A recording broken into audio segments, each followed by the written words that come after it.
Hello दोस्तों, welcome you are my channel. और आज है 20 अप्रैल और आज के दिन एक और इम्पोर्टेंट वीडियो आपके सामने। देखिए, जैसा कि आप देख पा रहे हैं सामने स्क्रीन पे और आपको दिख रही है इन्फोसिस के बारे में बात करने जा रहा हूँ मैं।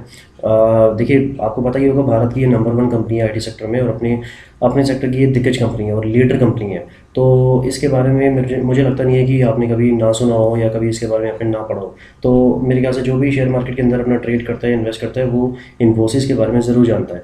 तो चलिए चलते हैं ज़रा और आगे बढ़ते हैं, इसकी डिटेल थोड़ा चेक करते हैं। Infosys Limited is an Indian multinational corporation that provides business consulting, information technology, and outsourcing services. It has its headquarters in Bangalore, Karnataka, India. तो ये हुआ दोस्तों इसके बारे में। और जैसा कि आप पढ़ पा रहे हैं, तो ये सर्विसेज जो प्रोवाइड करती है वो बिजनेस कंसल्टिंग की प्रोवाइड करती है, इंफॉर्मेशन टेक्नोलॉजी की और आउटसोर्सिंग सर्विसेज की। तो भारत की दिग्गज कंपनी है और साल दर साल इसकी बहुत ही अच्छी परफॉर्मेंस रहती है। चलिए ज़रा आगे बढ़ते हैं और नज़र डालते हैं सबसे इंपॉर्टेंट चीज़ के ऊपर, जो कि इसके एनुअल रिजल्ट जो अभी इसमें रिसेंटली डिक्लेयर हुआ है। तो बात करते हैं इसके एनुअल रिजल्ट के बारे में। और अभी हम देख रहे हैं इसके मार्च 20 के एनुअल रिजल्ट जो कंपेयर किए जा रहे हैं पिछले साल से, मार्च 19 से। और नेट सेल की अगर हम बात करें तो इसमें जो उछाल आया है वो 9.82% का है। और ऑपरेटिंग प्रॉफिट की बात करें तो 10.40% की इसमें उछाल है। और ज़रा आगे बढ़ते हैं तो अभी कंसोलिडेटेड नेट प्रॉफिट के बारे में बात करते हैं तो 7.73% की इसमें उछाल दिखाई दे रही है। ऑपरेटिंग प्रॉफिट मार्जिन भी देखा जाए तो 0.13%। देखिए दोस्तों कि मैं ऐसे आपसे ये कहना चाह रहा हूँ, आप अंदाजा लगा सकते हो कि मौजूदा रिसेशन के दौर में भी ये कंपनी कितने अच्छे परफॉर्मेंस दे रही है और अपने परफॉर्मेंस जो स्टेबिलिटी है वो हमेशा कंसिस्टेंट बना के रखी हुई है। तो ये हुए इस कंपनी के एनुअल रिजल्ट के बारे में आपको डिटेल मैंने शेयर करिए। चलिए बात करते हैं आगे और चलते हैं और इसके स्टॉक रिटर्न के बारे में बात कर लेते हैं। तो ये जो ऊपर दिखाई दे रहे हैं आपको, ये एक स्टॉक रिटर्न दिखा रहे हैं इन्फोसिस के और नीचे दिखाई दे रहे हैं सेंसेक्स के। तो हम अभी बात करेंगे ऊपर वाले इन फिगर्स के बारे में जो कि इस स्टॉक के रिटर्न्स को दर्शाते हैं।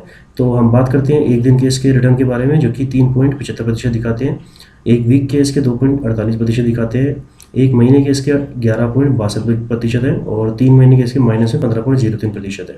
6 महीने के देखें तो इसके -14.96%, YTD इसके -10.78%, एक साल में इसके माइनस में 8.86%, 2 साल में इसके पॉजिटिव रिटर्न दिखा रहे हैं 10.83% के, और 3 साल में इसके 40.76% दिखा रहे हैं, 4 साल में 5.03%, 5 साल में इसके 22.42% और 10 साल में इसके 91.68%। तो दोस्तों आपको मालूम ही होगा कि मौजूदा जो सिचुएशन अभी चल रही है उसमें अच्छे अच्छे शेयर्स नीचे डाउन में है और काफ़ी इसमें गिरावट आ चुकी है। तो उस हिसाब से इस शेयर में थोड़ी गिरावट है, बट फिर भी ओवरऑल देखा जाए तो इस शेयर में पिछले कुछ सालों से बहुत ही अच्छे पॉजिटिव रिटर्न रहे हैं। तो ये हुई बात इसके प्राइस रिटर्न के बारे में बात। और अभी हम बात करते हैं इसके डिविडेंड रिटर्न के बारे में। तो जैसा कि आप सामने स्क्रीन पे देख पा रहे हैं तो 6 महीने की इसकी डिविडेंड की रिटर्न है 1.24% की, एक साल में इसने दी है 2.57% की, और 2 साल में इसने 8.45% की दी और 3 साल में 16.83% की। तो देखा जाए तो डिविडेंड रिटर्न के काफ़ी अच्छे नज़र आते हैं। और आगे ज़रा बढ़ते हैं, ये हमने अभी चर्चा की थी आपसे सामने स्टॉक रिटर्न के बारे में। और अभी इसके जो आज मौजूदा अप्रैल 20 को हम देखें तो आज के बाज़ार के हाल में इसमें क्या डिलीवरी पोजीशन रही उसके बारे में बात करते हैं। तो डिलीवरी देखी जाए तो इसकी क्वांटिटी जो ट्रेड हुई है वो 1,33,22,995 की हुई है, और डिलीवरी क्वांटिटी जिसमें उठाई गई है वो 40,40,244 शेयर की उठाई गई है, और इसमें परसेंटेज को देखा जाए तो 30.36% की इसमें डिलीवरी उठाई गई है। तो काफ़ी अच्छी डिलीवरी दिखाई देती है। और अब हम बात करते हैं ज़रा इसके प्रीवियस क्लोज प्राइस के बारे में। तो वो था 628.75 रुपये का, ओपन हुआ ये आज 640 रुपये का, और हाई इसने बनाया अपना 661 का और लो बनाया इसने 639 का। तो जो इसका क्लोजिंग प्राइस रहा फाइनली वो इसका 650.95 का रहा, और इसमें 3.53% की उछाल रही। जबकि आज मार्केट आपने देखा होगा कि कितना स्टेबल मतलब रेंज बाउंड रहा था और उसमें थोड़ी गिरावट भी दिखाई दी थी। तो इस गिरावट के दौर में भी इसने जो अपनी उछाल बनाई है उसका आपको समझ में आ रहा होगा क्या कारण है। वो कारण इसके एनुअल रिजल्ट का है जो कि बेहतरीन प्रदर्शन दिखाई देते हैं।